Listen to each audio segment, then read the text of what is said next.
को ज्ञापन देने पधारे सभी भाजपा कार्यकर्ता, सौर समाज के बंधुओं, जैसा कि आपको याद होगा भाई अमन गुजर तो आकाश गुजर पर भूमाफियाओं ने उनके काले कारनामों को उजागर करने के कारण धारदार हथियारों से बड़गांव पर नियत के बेटे दोनों भाइयों पर कातिलाना हमला किया, क्योंकि वो लोग आए दिन जमीनों पर कब्जे करते हैं, अवैध शराब का कारोबार करते हैं, अवैध खनन करते हैं। भाई अमन गुजर ने उनको बोला था हमारी सरकार आने पर जनता के साथ जो जुल्म और जाति कर रहे हैं वो हम सब बंद करवा देंगे। आज भी प्रशासन कांग्रेस का लगा हुआ है, जो पूर्व में अत्याचार और भ्रष्टाचार होता था वही आज भी भाजपा की सरकार आने के बावजूद भी वे लोग लगाम नहीं लगा पा रहे हैं। इसमें कांग्रेस के अधिकारियों को भाजपा की सरकार को बदनाम करने के लिए ये अपनी कारगुजारियां कर रहे हैं।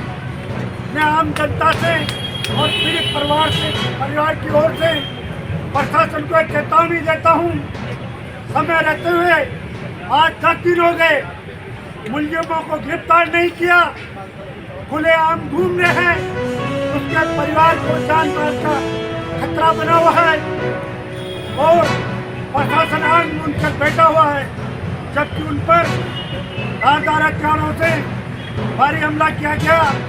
सिर पर, हाथों पर, पैर पर, पीठ पर, जिसकी धारा 307 बनती है, अंग भंग करने में धारा 326 बनती है।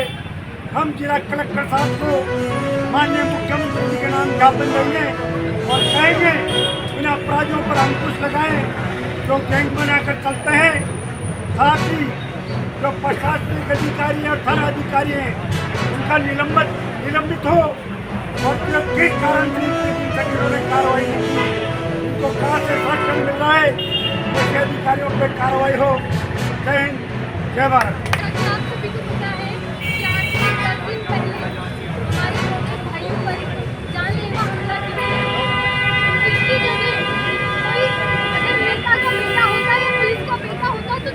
गिरफ्तार किया जाता है, लेकिन आम जनता ही पुलिस वाले और नेता ही इंसान है।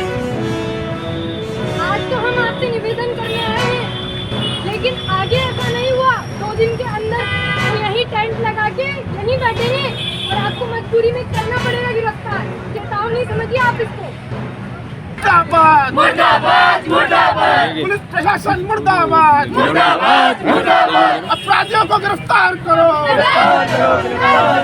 अपराधियों को गिरफ्तार करो। होश में आओ, होश में आओ, काम करो, काम करो, पुलिस प्रशासन होश में आओ, होश में आओ, होश में आओ।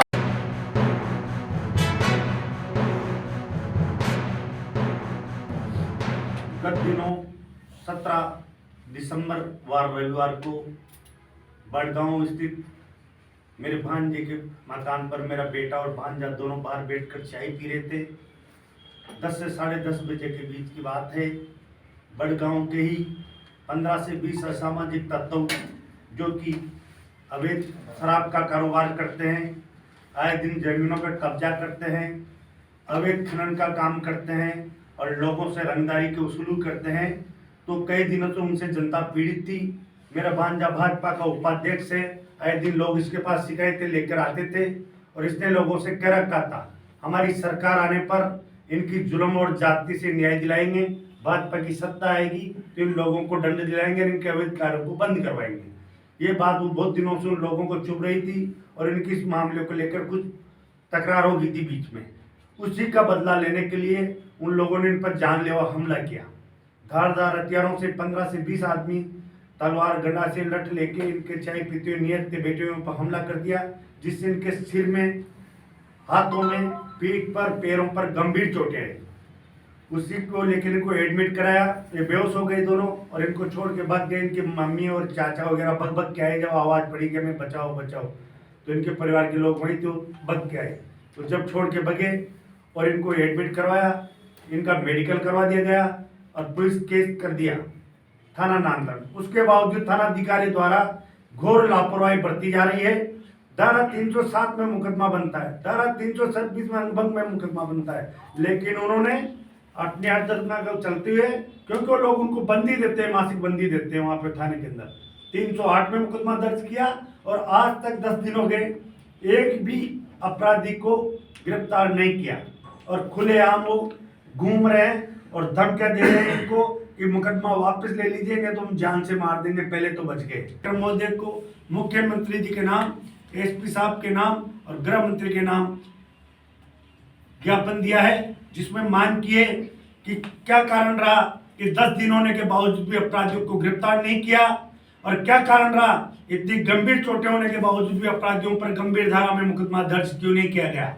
राजस्थान में भाजपा की सरकार बनने के बावजूद कांग्रेस की विचारधारा के अधिकारी लगे हुए हैं और वो प्रशासन भाजपा की सरकार को बदनाम करने के लिए भाजपा के लोगों पे जो जुल्म हो रहे हैं उनका निराकरण नहीं कर रहे हैं। हम मीडिया के माध्यम से प्रशासन और सरकार से निवेदन करते हैं, अपराधियों को तुरंत गिरफ्तार करें, उन पे धारा लगाएं और जो अधिकारी इसमें इन्वॉल्व हैं उन पर कारण नोटिस जारी किया जाए, उनको सस्पेंड किया जाए। क्यों नहीं उन्होंने गंभीर धाराओं में मुकदमा दर्ज किया, क्यों नहीं उन्होंने अभी तक मुलजिमों को गिरफ्तार किया और क्यों अभी तक वो इस मामले में ढिलाई बरत रहे हैं। इसी को लेकर मैं मीडिया के माध्यम से निवेदन करूंगा और सरकार से भी निवेदन करूंगा कि आए दिन ये गैंग बनाकर जो अपराध कर रहे हैं इन पर अंकुश लगाया जाए और जनता को राहत दी जाए। कलेक्टर साहब ने हमसे आज आश्वासन दिया है कि मैं इस मामले को लेकर, उन्होंने डिप्टी साहब से बात की हुई बिठा रखे थे और कि मैं एसपी साहब से भी बात करूंगा कि इस मामले में इतनी ढिलाई क्यों बरती गई और आप लोगों को जल्द से जल्द न्याय दिलाने की मैं कोशिश करूंगा। अच्छा राजेश जी, आपसे एक बात और जानना चाहेंगे कि जहाँ पर राज्य में स्वयं अभी भाजपा की सरकार है, ऐसे में भाजपा नेताओं के साथ इस प्रकार के अपराध हो रहे हैं, तो ऐसे में आम जनता कहाँ सुरक्षित होगी? बिल्कुल बिल्कुल, ये सत्य बात है। भाजपा सरकार ये कहकर बनाई गई है कि आम जनता की सुरक्षा करेंगे। लोगों ने विश्वास किया और आम पीड़ित जनता ने कि भाजपा में सुरक्षा देगी, न्याय देगी, और हम सब आशा करते हैं कि भाजपा का पदाधिकारी होने के बावजूद भी अभी तक इसके साथ कानूनन लापरवाही बरती गई है। संगठन को अवगत कराया है? बिल्कुल, हमने प्रशासन को अवगत कराया इस मामले को लेकर। और संगठन का क्या कहना है? भारतीय जनता पार्टी के पदाधिकारी को आपने इसमें अवगत कराया, उनका क्या कहना है? उन्होंने कहा कि माननीय लोकसभा अध्यक्ष जी को इस बारे में बताया कि मैं कोटा आने पर इस कार्रवाई में इस मामले को गंभीरता से लूंगा और आपको न्याय दिलाऊंगा। क्या आप वारदात किसी राजनीतिक पार्टी के हैं? वो राजनीतिक पार्टियों से भी जुड़े हुए हैं और कुछ असामाजिक तत्व जो अपने अवैध धंधे करते हैं, इसलिए वो राजनीतिक पार्टियों से जुड़े रहते क्या हैं। उन अपराधियों को कोई राजनीतिक पार्टी घोषित कर रही है?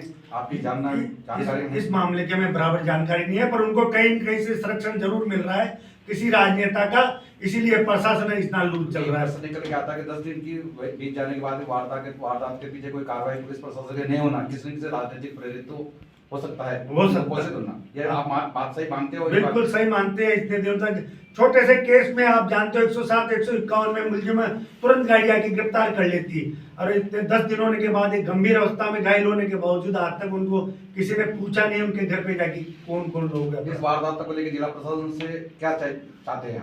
हम जिला प्रशासन चाहते हैं कि जो भी इसमें ये जो अपराधी है उनको तुरंत कड़ी सजा दे और जो प्रशासनिक अधिकारियों ने जो घोर लापरवाही बरती उनके खिलाफ कार्रवाई हो। ये आम जनता की सेवा में रहने वाले व्यक्ति हैं और इनके साथ जो अपराध हुआ है उसको देखकर सभी लोगों में घोर निराशा और रोष है इस बात की। इस समय रहते हुए अपनी कार्रवाई करें और अपराधियों को गिरफ्तार करें।